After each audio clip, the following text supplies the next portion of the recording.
I know we've all been joking about this, but all jokes aside, I really didn't think we would hear something regarding Silksong DLC this fast. The game only came out 2.5 months ago. It just feels forever ago for some reason. But how's it going, Skong Gang? My name is Primacon, and today we're gonna go through a pretty lengthy article that Bloomberg did with Team Cherry, a whole ass interview. And not only we get some information about the DLC, which is really exciting, I'm curious, but I'm also interested to hear William and Ari's thoughts about the game in general, its reception, how it's being perceived by the general audiences, where their mindset is at. I think that's pretty interesting, especially as a big fan of not just the game but the dev team as well. This is gonna be a big one, so I don't know, grab a juice box, grab some popcorn, sit back, relax. November 28th, so this article just came out 2 days ago as of recording this video. Huge shout out to Daily Silksong DLC News. My man is still going strong. Props to this guy. I got to know about this news. 83k views. My man is doing pretty well. Make sure you subscribe to Primacon as well.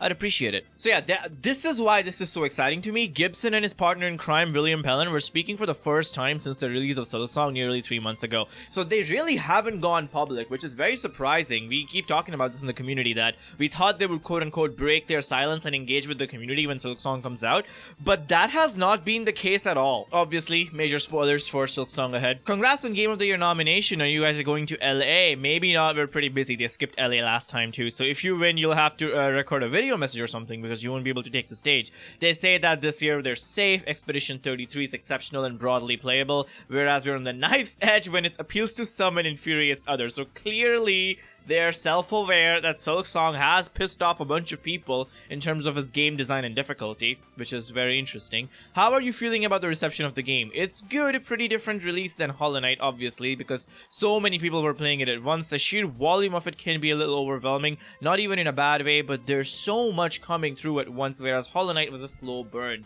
Yeah, must be hard to get all that feedback and criticism all at once. Must be hard to sort it out, and in a bad way too, because you crashed Steam. That was surprising. I didn't even know that could happen, but yeah, we were really happy with people's reactions to it. What a fucking moment. I remember panicking like crazy when that happened.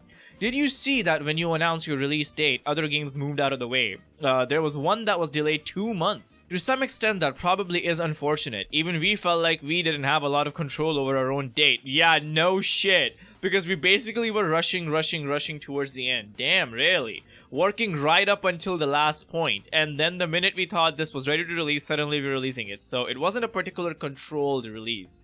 And that's what I kept saying during our Cope era, is Team Cherry probably themselves don't know when the release date is. We didn't even know the date until basically a week or two before we put out the trailer. There we go. Yeah, I pretty much suspected as much. It's just a snowball and also the expectations of fans. These people have been waiting 5-6 years to play the thing. Some even longer. Some have been waiting since they promised a Hornet DLC. So yeah, and I'm sure they could have kept working on it if they didn't have the pressure of and expectations of fans who've been waiting for 6 years. Let's talk about the difficulty question. Exactly. My buddy Kirk, who you guys spoke with. Dude, this reminds me of Kunk on Earth, where she just goes, my mate Paul. Who you guys spoke to way back in the day, was saying he downloaded this mod that allows you to adjust certain variables like damage and health. What are your takes on difficulty settings and sliders? Obviously, the game doesn't have them. The fact that people are modding it is totally fine. Maybe our thinking is that part of presenting the game is treating the fiction that isn't a real world that exists independent of you. Most of the decisions ultimately hinge on that, and one of those decisions is not making it so that you can necessarily reach in and play around with how difficult certain parts are. Exactly why Dark Souls doesn't have a difficulty slider, because it kind of defeats the purpose of the world they're trying to create. That encourages us, when we're making the game, to give you ways around things, different ways of approaching battles or coming back to challenges once you've geared yourself up. Case in point, Growl the Bitch. Or just avoiding certain things and creeping around them instead. I feel like limiting it in that way, as in not giving the player an out to fiddle with things that when they hit a wall, it means when we're making it, we don't have an out either. We have to be quite considerate about that stuff, and we're playing it constantly as well. Exactly. I mean, I think a difficulty meter would just ruin Hollow Knight and Silksong, just the way it would ruin Dark Souls. Gibson. Years of the game's development is us in there creating new options for ourselves and then for the players, hitting those walls and going, well, this is difficult and we potentially would be roadblocked, so let's find out other ways around it. That's so smart. That's such a clever way to design a game. Let's find a second route. Let's find a little crack that we can worm through. Let's find something that rewards the explorer more than the combatant. That is so fucking cool, man. I love that. Like, you hit a wall, you design a difficult encounter that's like just doable, but then instead of toning it down, they're like, okay, what other options can we give the player? I feel like that is so much more interesting than a fucking difficulty slider. Palin says, you could still come up with those things if there were difficulty sliders, but this helps you focus in a way, which is quite nice. When you're thinking about what the player's options are and how they might react to the world, you're not thinking about them backing out to the options and changing the world. Exactly. You get to create a consistent world. It's nice. All of your thinking is in the world itself rather than on a meta level. I 100% agree, and I wish more games did that. Honestly, when I open a game and I see difficulty selection, easy, medium, hard, ultimate, whatever, like especially with games like Doom or Resident Evil is a big culprit of that, my first question is, how did the developers intended me to play this game? And that is always happening with Resident Evil games. Some games are more balanced on standard difficulty, while some are more balanced at hardcore. Like especially Resident Evil 8, if you play that shit on standard, that game just like plays itself pretty much. And you always have to go to Reddit to be like, okay, what difficulty do I play this game on to get the intended experience? So I like when the only option is the intended experience, not gonna lie. I hit a wall on Last Judge. If there was some difficulty setting, maybe I would have tweaked it, but instead I went and backtracked, found stuff I missed, and eventually came back feeling like, oh, I can actually do this now. That is the ideal experience. Yep, you can go fight the Phantom instead, and it's so fucking hype. But some people found the game too punishing. Do you sympathize? Obviously, you've patched some stuff, made a few early bosses a little less difficult. You feel like you struck the right balance. I mean, before I read Palin and Gibson's answer, my answer to this question is easy. Not everything has to be for everyone. It's okay if a video game is not for you, because when you try to make a product, make an entertaining product for everyone, you end up making it for no one in particular. I think largely I was happy with it. We did some tweaks of various things, a light touch making some things a little less punishing. For how much there was in the game and how few people had played it at release, I was happy with the fact that we only needed a month or so. It may change a bit in the future, but I think it's a pretty good point now. I agree. I don't think anything needs nerfs in the game right now, to be honest. Even Growl the Great, regardless of how much I hate it. It's also at the point now where the community provides those people who are struggling options or hints or other builds that perhaps will get them through things, or other routes that they can choose instead. The Last Judge being a very good example. That is a huge wall, and admittedly that's exactly how the character presents. But there's also another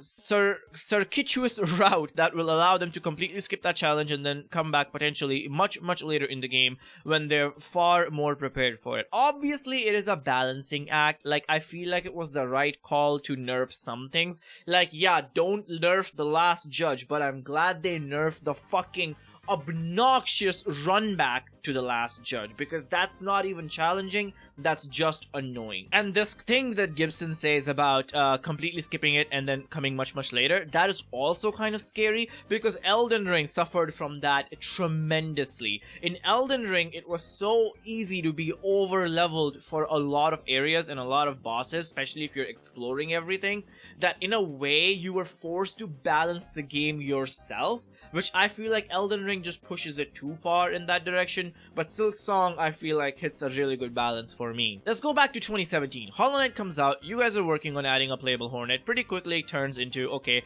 she's going to go into another land. Was it always Farloom and the Citadel? When did the act structure come into play? That's a good question, I'm very curious about that. How did that evolve in the subsequent years? Gibson, the act structure came into play as it swelled. It was a way of helping people have anchors around the scale of it all, so they understood their position within it. 100% agreed. And I said that while playing the game too, that if the acts weren't there, I feel like it would feel very hard to pinpoint where I am in the game in terms of progression. It was always going to be Farloom in a way that it was ascending kingdom up towards the Citadel, and you can probably see that in a lot in a very early design sketch documents that are out there.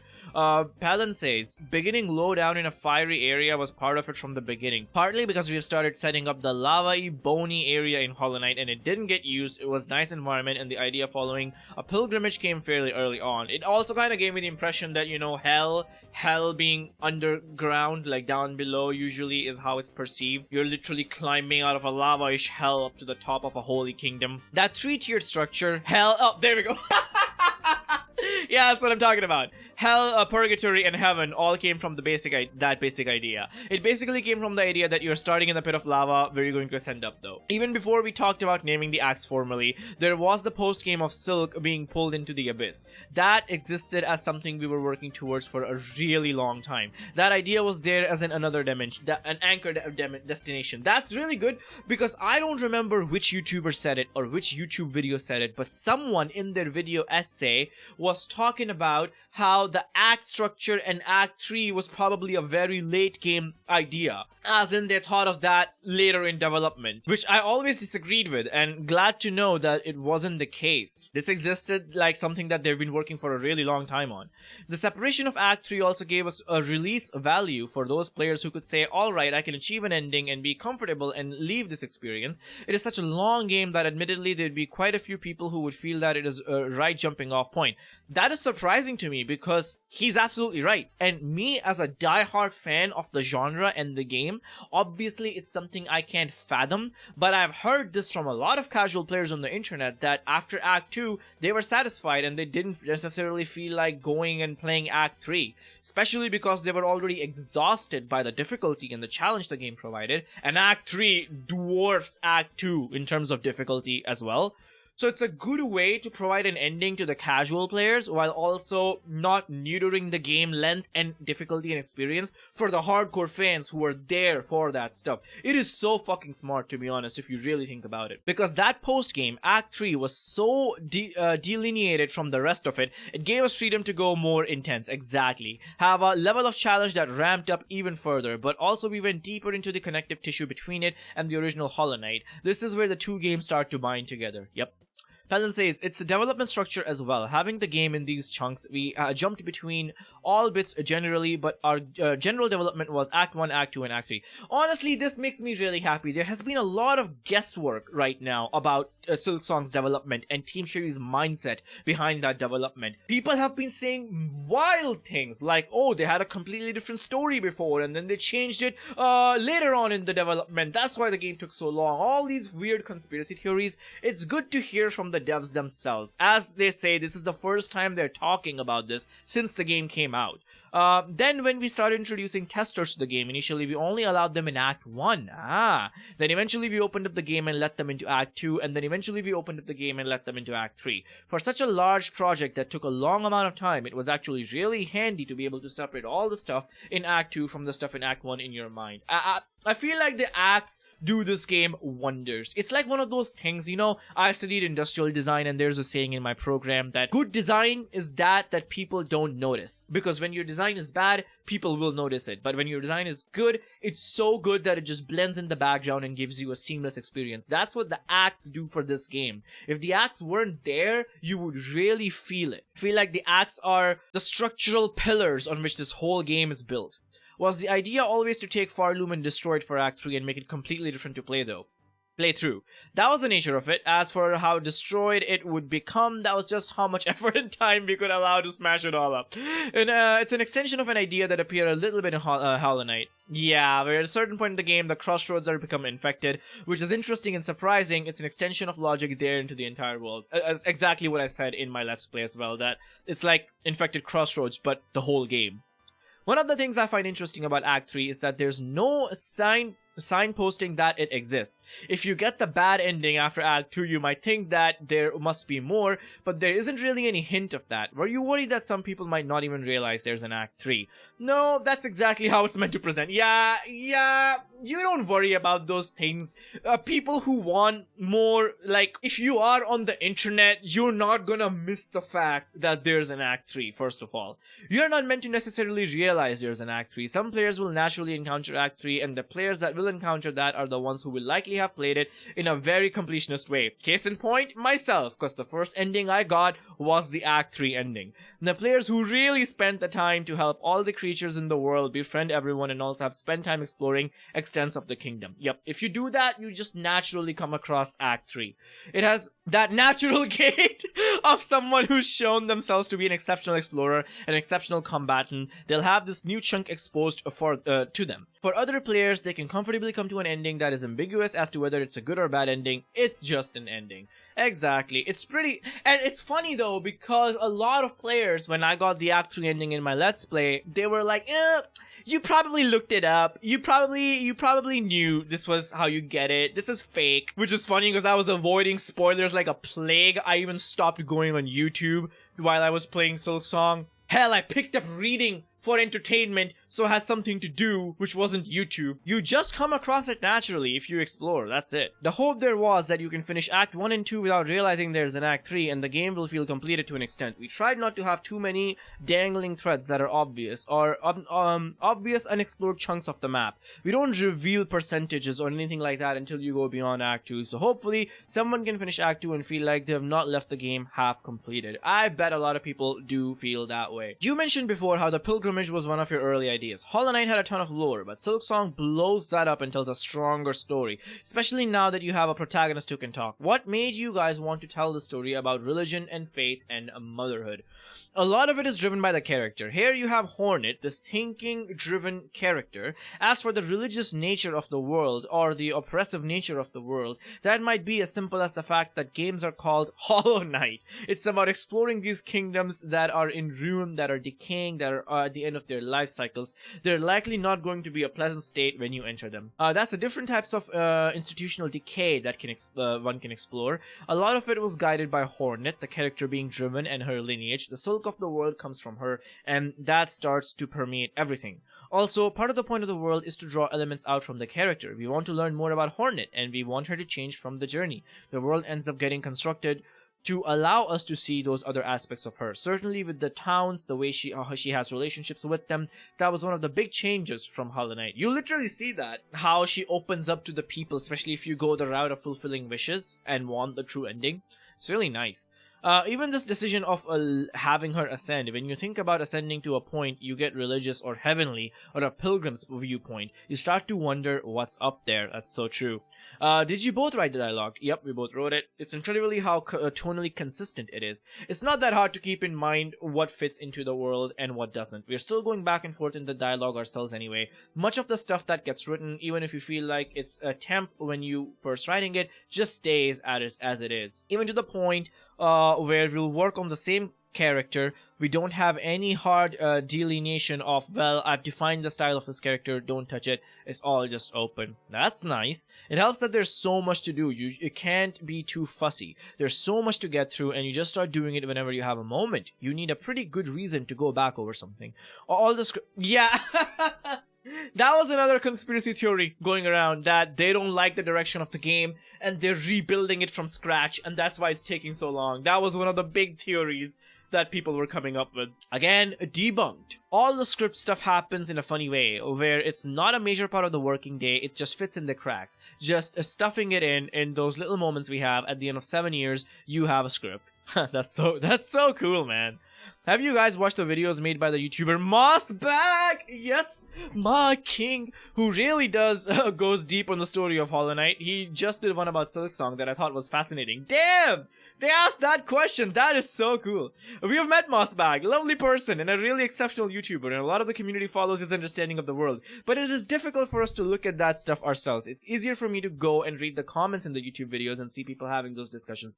I prefer personally to be in that subjective space where you have people disagreeing. A lot of YouTube videos will probably present things in a factual way, whereas perhaps our narrative is quite subjective. That's a good point. Like, maybe they just don't even want to get influenced by other people's objective opinions, right? They want the lore to be that subjective that people can draw their own meaning out of it.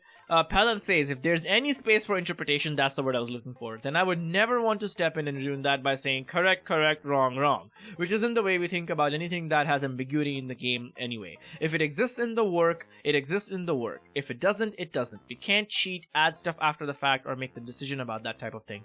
There's really surprising thing about these Hollow Knight games, which I quite like. I don't really watch these videos myself, but people discuss the themes within them, and I think for people making video games and growing up on Mario and whatnot, it's kind of stunning that people come up with their silly bug worlds and talk about the themes that run through them. Yeah, I bet a lot of times Mosspack might come up with a theory or a reason behind it, and if William and Ari saw it, they'd just be like, oh, yeah, that was totally planned.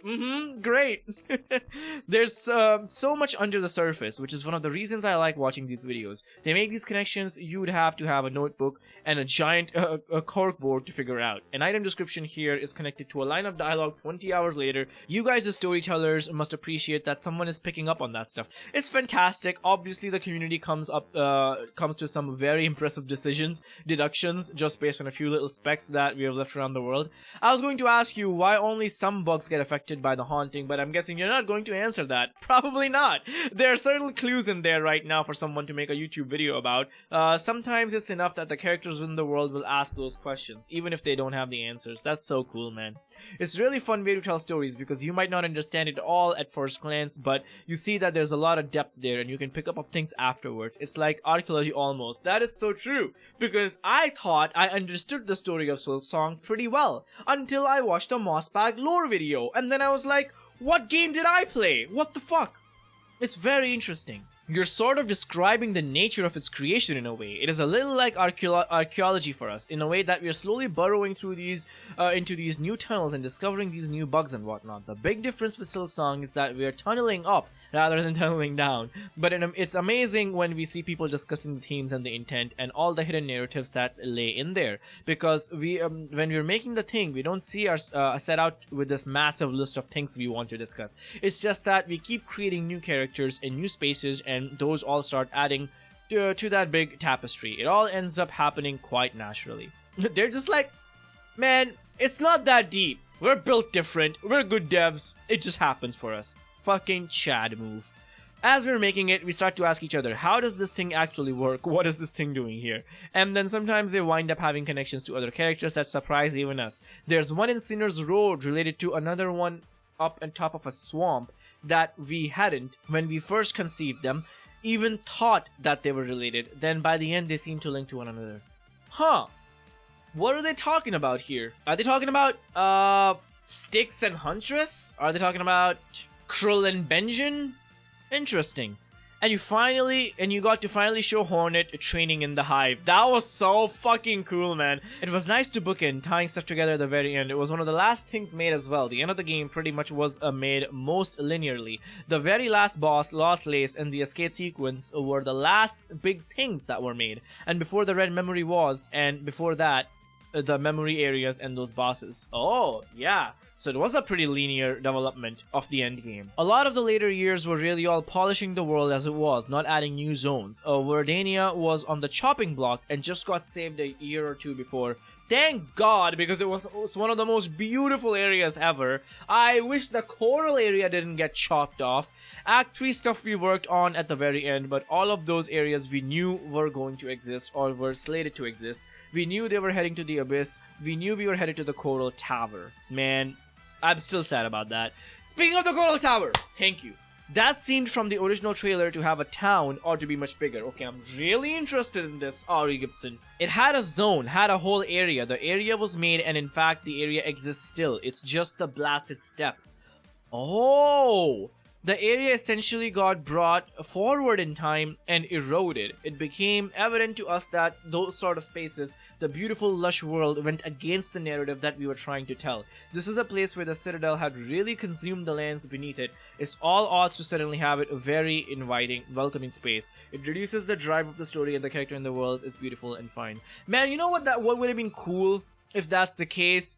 Is if when you go and access the memory of the Coral King, that you got to explore entirety of Blasted Steps in its prime, you know? Like, I feel like you could have both of the worlds.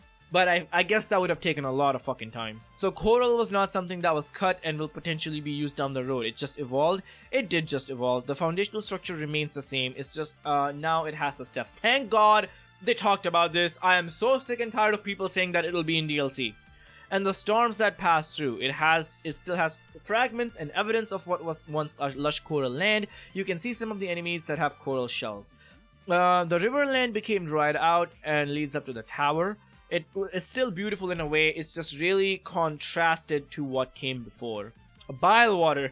What were you guys thinking? Asking the real questions. It's all in the name. We just love a big swamp. Thank you, Miyazaki. We wanted some kind of poison status for ages. It also acts as something of a final test in Act 2. It's the hardest challenge that Act presents, and it's also the primary gateway into Act 3. If players manage to overcome the enormous challenge that Bilewater presents, they're probably quite capable of overcoming the challenges that Act 3 will bring. Damn.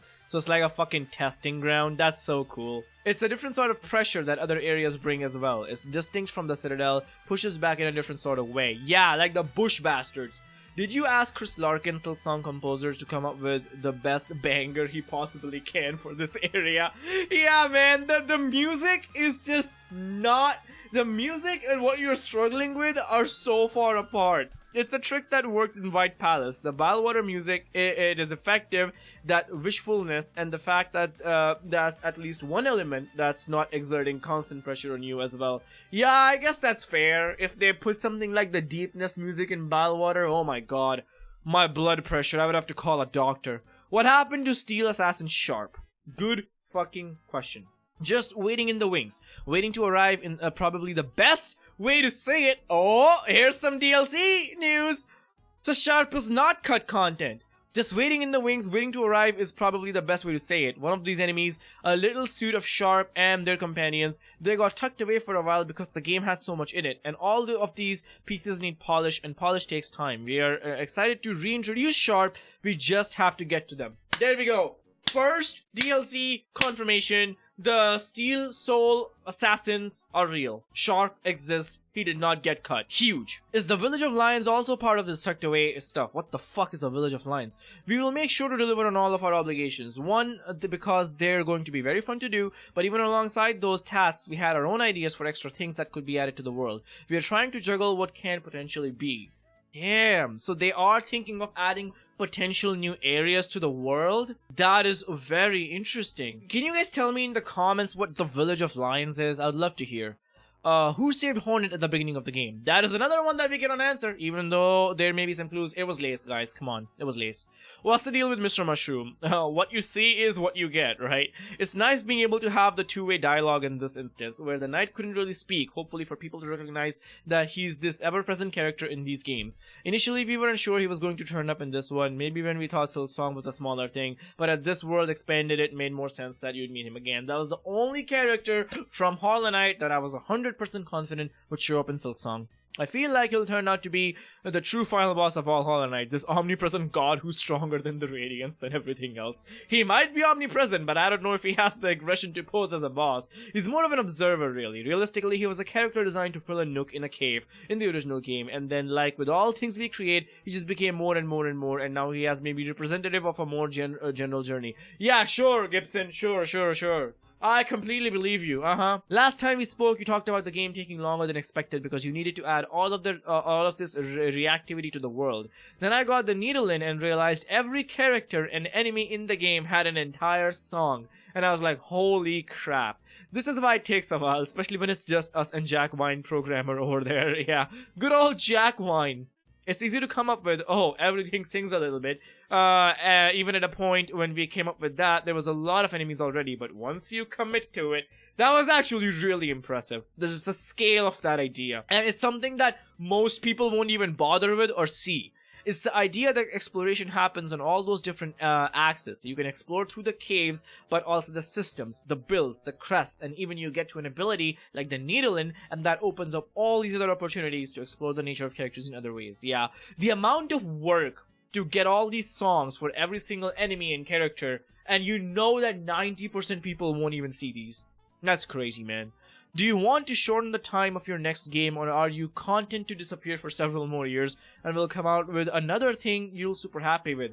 I don't think they'll answer this. I think this will be a no answer, but let's see. At the start of Silksong and at the start of Hollow Knight, we had no conception it would take as long as it did for either game. We started to work on the basic idea of it and allowed it to grow as much as we wanted it to. We could have stopped that from growing if we wanted to. I imagine we'll go on the next game again with that core idea and begin exploring it and start to suss out what the boundaries will end up being there. We're clearly not concerned if it ends up taking a long period of time. There we go. Next Team Cherry games we will all probably see once we have graduated schools, gotten married, have had children. So next Team Cherry game, I would say 2035 at the earliest. A lot of other creative people have been trying to figure out how to spend less time on things. We do try to do things quickly, we try to make stuff at a decent rate, but that doesn't mean trying to make smaller projects necessarily. It can just mean using a project as a vehicle to make as much as you can around a certain idea. When we make content, we do it pretty fast, and we just make a lot of it. Also, we have talked with you about this before. Jason, we like making this stuff. That's the fun. And also, releasing games is quite hard. Less releases is healthier. Yeah, they just love the act of creation, man. I'm telling you, 2035, we are not seeing a new Team Cherry game before that. I guarantee. So let's talk about what's next. Right now, are you fixing bugs and tweaking balance or working on new stuff? We did a fairly significant pass of fixing stuff, and we did some slight tweaks of balance. It was nice that there was nothing too significant. We're certainly happy with where it is sitting right now, and we're not planning anything dramatic at this point. Good to know. We're also quite happy where technically it's sitting, noting that we will continue to do smaller fixes, of course, and we are looking at what else can we do, what else we can be brought to the experience, and how that world can expand. I don't know how much we can really speak about it. We're playing a little coy again, but that's also because this stuff is in flux, and I don't think they want to make the same mistake of announcing something too early. Now they don't even have the pressure of the Kickstarter, of the promised tiers, and they already confirmed that Steel Soul Sharp is coming, and they might be expanding on areas a little bit more, and I feel like they're not obligated to say anything more this time, and they won't make the same mistake again. Do you want to do a mix of smaller updates like Lifeblood, or are you thinking of bigger stuff like Godmaster and Grimtroop? Is there a cadence you have in mind? In simple terms, yes, we'd be thinking about different things arriving at different scales. That might mean larger things like Godmaster. Certainly, we have noticed that people would like an expansion in that way, being able to enter Pantheon spaces and refight bosses, and there's already a huge number of them. So Godmaster is not completely out of the question. Let's go.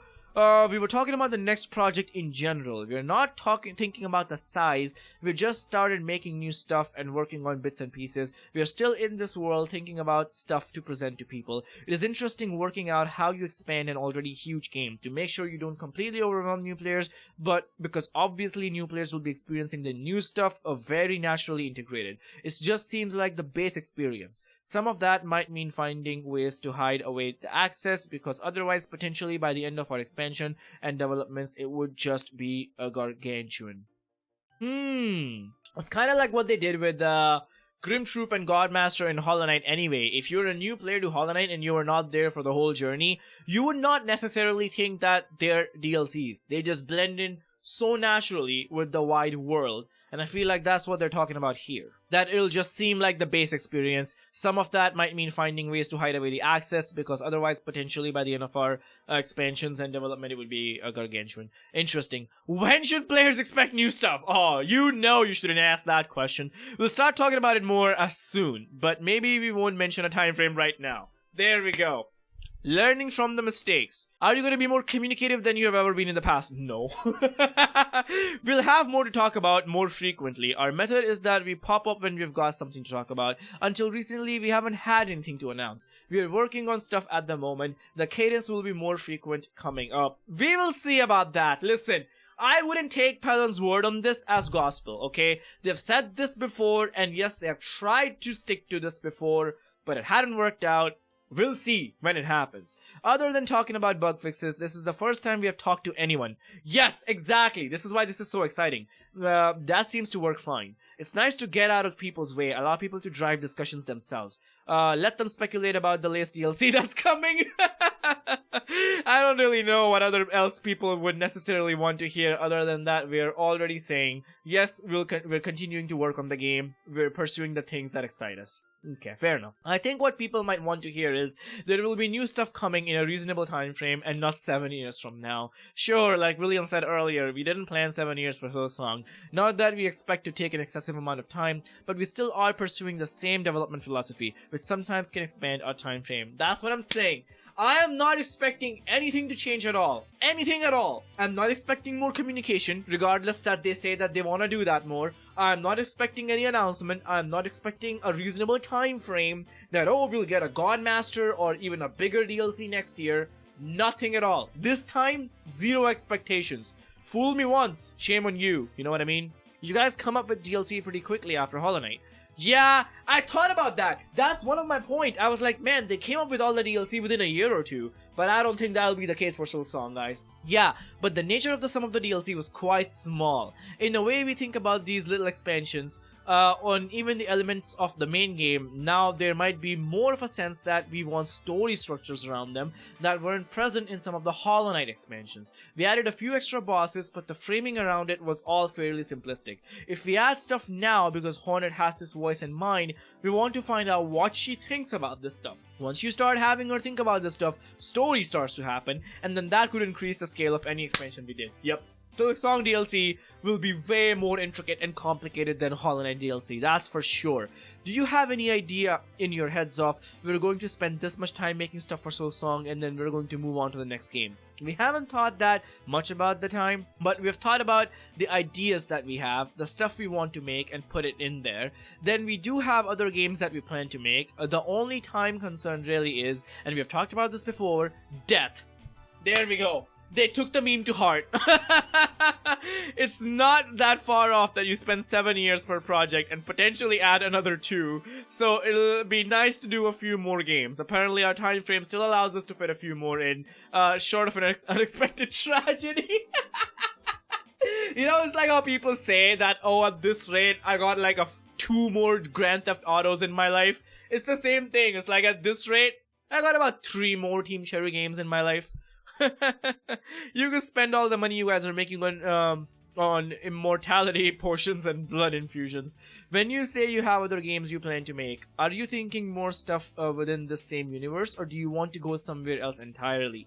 We have said we'll go somewhere else as well, although we have also said those experiences will still be about exploring big worlds full of weird characters and giant bosses and whatnot. So there would be a through line there that people would be familiar with. That's not to say we won't return to these Hollow Knight worlds. We do have ideas around what forms those would take, but we also don't want to exclusively people that make Hollow Knight.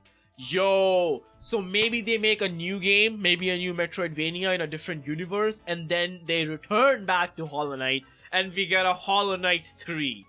I mean, basically that's what they're saying, that Hollow Knight 3 is not off the table. It's not this far-fetched idea that they're sure that they will never do. Who knows? Maybe by the time I'll have grandchildren. That'd be nice. Are you sick of it? No, not at all. If we were forced to make another Hollow Knight right now, it would be joy. It would be a joy. It's just that it'd be interesting for us to explore the same things we're interested in, but maybe in a slightly different genre, slightly different theme. I would love for them to make a sci-fi world. That'd be so cool. That would also be very From Software. Like, they make Dark Souls and then they make fucking Armored Core.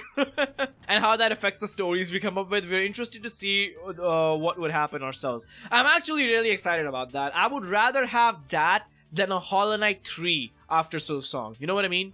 One of the reasons I find this world so compelling is because of how much hasn't been explained, how much could be expanded around the lore. I'd love to see more stuff exploring this world of weird bugs. Yeah, we also hope that if we step away from it for a while, the community continues as they have been to develop it themselves. You see that with all the art, the stories, the animations, and even the fan games, it's very much something that I've taken a level of ownership over that is super rewarding for us, and also makes us think that it's in good hands if we're not actively involved. I'm actually very on board with this. That after they do Silksong DLC in the next 2, 3, 4 years, whatever, they make something else. That would be so nice. Do you have any timeline in mind of new Silksong content, or are you in total blue sky mode? Well, you already asked that, but let's see. We might have some vague ideas, but we're not set. When important news comes up, we will communicate that. The nature of our upcoming announcements is arguably a lot smaller than the release date for a game people waiting for 5 years and 6 years for. Just don't let that anticipation build up again, because then you have the pressure of the announcement needing to be substantial enough to make the wait worthwhile. If you keep announcing things regularly, there won't be that pressure, you know what I'm saying? Those announcements will be proportionate to what's coming. I'm not trying to downplay it because we're excited about what we're making. Maybe it's just that we don't want to overpromise some huge things. They don't even have to worry about that. I have such faith in these developers that even if they hyped up the upcoming DLC, I don't think I would be disappointed. Have you considered a new game plus? Please, yes. This This has been my... If there was a wish list for me, this would be on top of it. That lets you use all the crests from the beginning. We haven't discussed anything like that ourselves. It might be slightly the issue that we are so interested in making more things, it's hard to look back from what form that would take.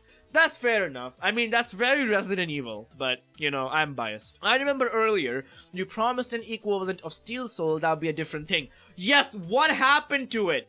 And then it wound up being the same as Hollow Knight's version. Yes! What the fuck happened, man? Is that because you wanted to put your time into new things? There are a bunch of intended base mechanics in Silksong around the benches, the bell shrines, and whatnot, that didn't wind up eventuating, okay? I think the game is better for it as a result of that Silksong mode died with those changes. Aw, man! Silk Soul died. That is so sad. This is something what Mossbag pointed out in his lore video as well, I remember, that the bell shrines originally had a different purpose. And same with benches. I remember them talking about in the Edge magazine interview, I think it was the Edge magazine interview in 2020, that there will be some special benches that allow you to do some special stuff with your tools, and then there will be regular benches that just act as normal benches we know. And that was something that was in the back of my head when I was playing Silksong. And when you pay for benches and those huge ones pop out with the 3 bells dangling from it, at first I thought that those were the special benches they talked about back in the day. But clearly that got cut, along with whatever the fuck bell shrines were supposed to do. So, but they say that the game is better for it, so I'll take their word for it. I remember there was supposed to be a distinction between... It's like I say things, and then they happen. God, I want $1 million. That was a long time ago. That changes. We still promise the Steel Soul mode because some crazy people are willing to undertake it and remarkably complete it. We still provided the Steel Soul mode. Yeah, fair enough. Are you stuck in a whole secret boss for it? Which is wild. Yeah, I still don't know about that, by the way. I have not progressed in Steel Soul from the video you guys saw last month. It's fun to explore that kind of side lore, that strange Steel society. Given the Steel Assassins has to show up, I imagine we'd be seeing more of that in the DLC. That would be a good opportunity to uncover more about them. Yep, pretty much. That was the mechanic. What was the mechanic that the different benches were going to do? Ooh, are they going to tell us? It was about awakening the benches, and there was also a resource mechanic. It was an interesting idea that benches had more elements and zones that had more elements to them around awakening each zone. But the game had so much going on, it didn't need that additional element of complexity. Huh, awakening mechanic. Interesting. I wonder what that means.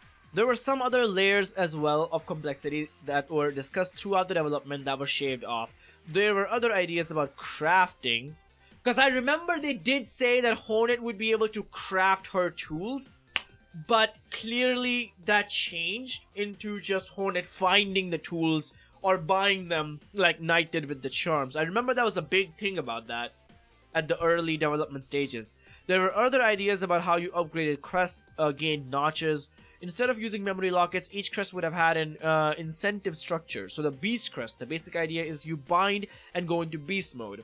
You do that and it will get you a Beast crest experience, and that would unlock your sockets. Reaper crest would be collecting the little bundles that come off enemies, that sort of things. You do the crest function to unlock experience. Part of it was explaining that in the UI was really fiddly. Part of that was also it allowed you to grind and unlock every socket straight away, the moment you got the crest, which went away from the basic idea of the way the progression works in this game. So basically you would upgrade the crest by just using it. Huh. It is good to have closure on these things, because at one point I was just gaslighting myself. I was like, I swear to God, they talked about special benches, and they talked about Silk Soul, and they talked about these things. What happened to them all? Like Hornet crafting her own tools. Now we know. The only time Hornet crafts a tool, I guess, is when she fixes the broken tool if you turn it into a railgun. Any final thoughts? The main one is thanks for playing and thanks for being part of it. We're really happy people are playing it and talking about it. We appreciate it, and we're working on more stuff in the background. We'll pop back up eventually. Yeah, same old. It's a game it's got adversity and difficulty, but ultimately, it's about letting players triumph and overcome and feel relief and joy and achievement. Definitely, when we see that, that is very rewarding. Very, very nice. Huge article. Got a lot of answers. So, Steel Souls Assassins are definitely coming. Sharp is definitely coming. Very promising. So we know that. We know that new areas are not out of the question.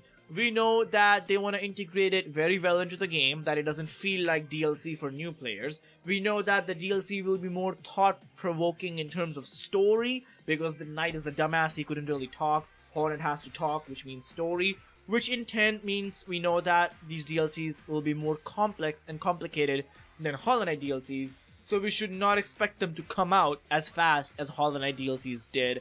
And I honestly don't expect anything to change at all in terms of communication, in terms of just how Team Cherry operates.